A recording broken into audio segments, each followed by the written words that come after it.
ka! Sino ka? Anong ginagawa mo dito? Kasama kayo ng anino? Celestina, tumakbo ka na! Umalis ka na dito! Huwag ka na magpakita kay Donita! Bakit? Hindi naman ako natatakot sa kanya.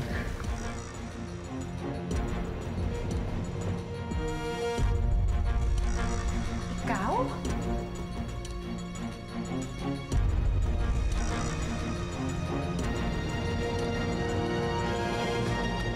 Nasaan yung anino? Malay ko sa'yo. Siguro katulad ka rin ng anino, no? Maligno ka! Nagpapalit ka lang ng anyo! Hindi ako maligno. Engkanto. Engkanto? Matagal na ako nakatira dito. Ako si Celestina. Pwes, ipapakita kita sa mga bitdad ko. At nang maniwala sila sa akin, totoo ka. Tawan mo ako. Hindi. Aray! Tawan mo ako! Hindi! Ay! Celestina! Tawan mo ako! Hindi ko siya mahawakan. Mga lambana, tulungan niyo kami! Celestina! Ano yan? Insekto? Hoy, anong insekto? Mga lambana kami!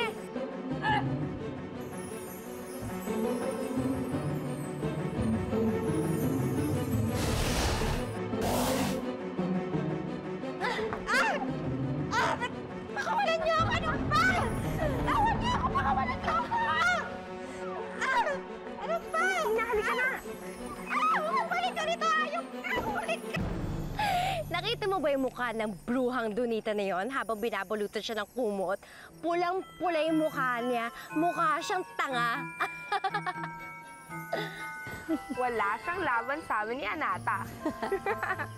Dapat di ka na kasi lumabas ang bodega, Celestina. Tingnan mo tuloy, nasundan ka ni Donita.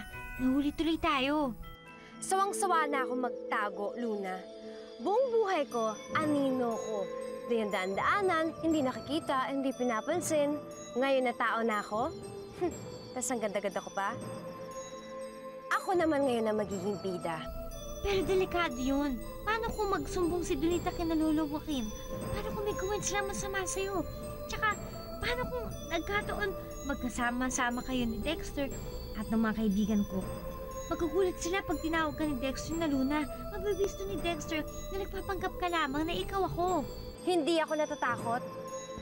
Alam mo, gagawin ko kung anong gusto kong gawin. Ikaw, gawin mo kung anong gusto mong gawin. Simula ngayon, wala nang pakialamanan.